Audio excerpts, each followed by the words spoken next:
est-ce qu'on ne serait pas en train d'assister au renouveau du genre Magical Girl?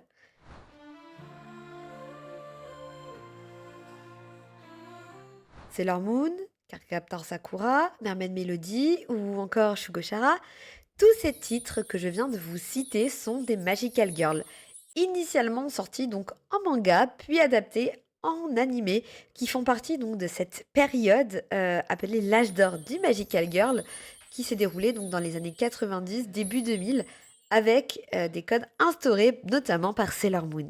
Par la suite, donc, des dessins animés occidentaux ont repris les codes du Magical Girl à la Sailor Moon, ce qui a donné des productions comme Wings Club, Angel Friends, etc. Et depuis, il y a quand même plusieurs vagues de Magical Girl où le genre a tenté de se réinventer, notamment en explorant des thèmes liés à l'horreur, avec le titre très marquant et reconnaissable Puella Magi Madoka Magica, en jouant aussi avec les codes du genre et en les détournant avec d'autres productions plus outsiders comme Magical Quadra. Et plus récemment, c'est le côté Magical Girl d'entreprise qui a le vent en poupe avec, par exemple, le manga et animé Maggie Lumière pour ne citer que lui.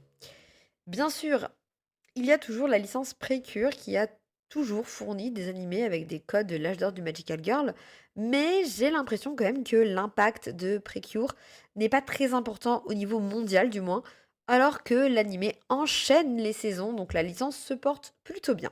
J'ai l'impression qu'en 2026, il y a cette volonté de revenir vers la base du Magical Girl, avec des héroïnes jeunes et un univers pop et coloré, avec par exemple l'animé Magical Sisters Luluto Lily ou encore le reboot de Magic Knight Prayers. Mais ce qui a motivé l'écriture de cette vidéo, c'est plutôt un constat du changement de support pour les Magical Girls à venir. On est habitué à les voir en manga, en animé, mais là, on va avoir plusieurs sorties de Magical Girl sous forme de romans ou bandes dessinées. Pour la bande dessinée, je pense notamment donc à la réédition de la BD Winx Club, dont le premier tome est sorti le 8 avril. Mais côté roman, eh bien, il y a quand même pas mal à dire.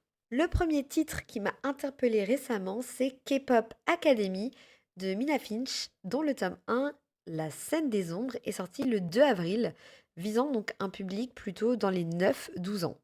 La promo du livre surfe totalement sur le succès du film K-pop Demon Hunter, sorti sur Netflix en 2025 et qui a littéralement tout déchiré. Le roman s'ancre dans une logique un peu similaire donc au film K-pop Demon Hunters, et il y a quand même pas mal de similitudes avec les Magical Girls traditionnels et les codes instaurés par Sailor Moon, auxquels on va ajouter donc le côté très tendance de la musique K-pop. D'ailleurs, parenthèse, si vous avez aimé K-pop Demon Hunter, vous avez un roman officiel du film et un roman graphique également officiel qui vont sortir le 7 mai. Fin de la parenthèse, hein. Revenons donc au sujet de la vidéo. Autre roman illustré de Mathilde Paris et Fabs Nocera chez Fleurus, visant un public assez jeune, puisque l'âge ciblé c'est plutôt les 6 à 9 ans, c'est Magical Girl, les héritières des esprits de lumière, qui sort le 24 avril 2026. Et honnêtement, j'espère que j'aurai sorti la vidéo avant la date de publication du roman d'ailleurs. Est-ce que j'aurai tenu mes délais? Et c'est ce qu'on va voir. Et là, le titre donc et la couverture ne laissent aucun doute sur le fait que tous les codes des Magical Girl à la Sailor Moon, Tokyo Mew Mew, etc. vont être repris. L'univers a l'air vraiment très mignon et très chou. Et il faut qu'on parle également du roman Magical Girl de Park Seo-yeon. Je... Franchement, je m'excuse si je prononce mal le nom de l'autrice. Le titre original, donc, et le livre original que je vous ai affiché, A Magical Girl Retires, ce qui se traduirait par Une Magical Girl prend sa retraite. Et il est sorti donc en France le 17 avril 2026. Le public cible est donc plutôt adulte cette fois-ci, puisque l'héroïne est elle-même une adulte et que l'univers semble bien plus sombre que les romans dont j'ai parlé avant. Je vais vous afficher donc le résumé, donc n'hésitez pas à mettre la vidéo en pause le temps de le lire tout simplement.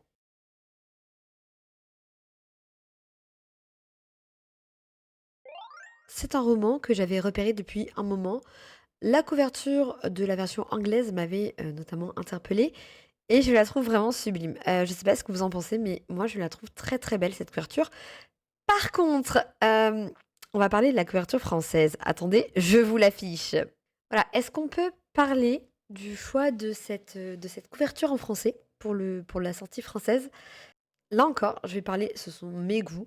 Vous pouvez faire donc des retours en commentaire, mais bien entendu, je vais parler en mon nom et uniquement en mon nom. Moi, je n'aime pas du tout cette couverture par rapport à la couverture anglaise. Pourquoi? Il y a des raisons, hein. Premièrement, il y a la typographie. Voilà, regardez le titre et donc le nom de l'autrice. Pour moi, la typographie, elle n'est pas vraiment travaillée. On dirait qu'elle a été juste posée là et bah, je ça s'incruste pas très bien, en fait. Enfin, je sais pas ce que vous en pensez, mais je trouve que cette typographie, elle est pas travaillée et qu'elle du coup, elle ne met pas cette couverture en valeur et elle, ne on dirait qu'elle a juste été collée, voilà. Il y a pas de travail pour qu'il y ait une certaine harmonie visuelle quand on la regarde. Je suis pas très, très fan de la colorimétrie, non plus, qui est vraiment assez sombre. Alors, même si on joue quand même sur des teintes, dans les tons violets et roses et le fait qu'on ait le côté magical girl de dos, alors ça annonce peut-être effectivement que ce roman est quand même assez sombre et donc on voit bien ici que, la personnage principale est adulte. Alors j'imagine que du coup ce sont, la personnage principale sous sa forme humaine et magical girl. Là je suppose, mais j'imagine que c'est ça. Voilà, je sais pas ce que vous en pensez. Moi, je suis pas très, très fan. Après, au niveau du chara design proposé sur l'illustration, c'est vrai que, donc j'ai regardé un peu le travail de l'illustratrice, Yoon Eve. C'est vrai que, on reconnaît quand même sa patte. J'aurais préféré qu'on garde quelque chose de plus proche de la version, originale de l'illustration. Après, c'est cool, qu'il y ait un travail qui a été fait sur la couverture pour proposer quelque chose de nouveau.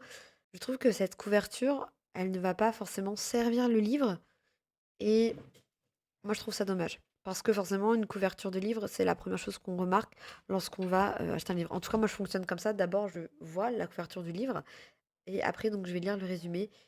Et si je ne savais pas forcément de quoi ça parlait ou que je ne m'intéresse pas spécialement au Magical Girl, je vais pas forcément attraper ce livre si je ne m'étais pas un peu plus intéressée à ce qu'il y avait dedans. Et enfin, quand même, dernier livre dont je vais parler dans cette vidéo, et c'est un manga. Alors oui, j'ai parlé du Magical Girl qui avait l'air donc de se diriger plutôt vers des romans, mais je tenais quand même à montrer que il y a toujours des titres de Magical Girl qui continuent de sortir et qui restent donc dans les codes plutôt classiques du Magical Girl. Quand je dis classique, je m'entends donc dans la lignée de l'âge d'or du Magical Girl. Et ici, je voulais parler donc de Magical Girl dans de Lyon. Donc je vous affiche le résumé comme tout à l'heure. Je vous laisse le temps de mettre la vidéo en pause et je vous retrouve tout de suite pour vous en parler un petit peu. Donc Magical Girl dans de Lion a été écrit en 2024, mais si j'en parle là, c'est parce que le premier tome est sorti récemment dans une version anglaise. Et oui, malheureusement, pas en français. C'est dommage parce que c'est un titre qui, moi, m'interpelle. Quand je vois l'intrigue et le titre, ça me donne vraiment envie de voir le potentiel qu'a ce manga. Et voilà, il a l'air plutôt cool. Donc j'aimerais beaucoup le découvrir et j'espère que, on aura potentiellement une sortie française, voilà. Peut-être que j'ai un petit peu trop d'espoir, mais espérons, espérons. J'ai fait à peu près le tour de tout ce que je souhaitais vous présenter dans cette vidéo. Donc est-ce que vous étiez au courant de toutes ces sorties de romans, de BD, de mangas?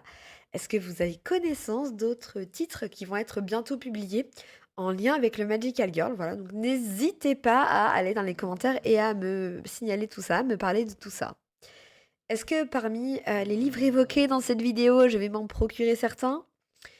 Évidemment que je vais craquer pour certains. Alors honnêtement, parmi les romans Magical Girl que j'ai évoqués, c'est-à-dire, K-pop Academy, La scène des ombres et Magical Girl, Les héritières des esprits de lumière et Magical Girl, le roman, le dernier que j'ai évoqué. Le seul que je risque vraiment d'acheter, c'est Magical Girl de Park Seo-yeon, pour des raisons qui me semblent évidentes que c'est plus moi le public cible dans ce cas-là et que les autres, j'ai peur d'avoir en fait entre les mains un roman beaucoup trop jeunesse et qu'il ne me plaise pas. Par contre, je compte aussi me procurer, et ça c'est sûr, le roman du film K-pop Demon Hunter. À voir si je prendrais la version, roman classique ou la roman ou le roman, graphique illustré. peut-être le roman graphique illustré. En tout cas, moi, je vous dis un grand merci si vous êtes encore là et que vous avez regardé cette vidéo dans son intégralité. Et je vous dis à très bientôt pour une toute nouvelle aventure magique.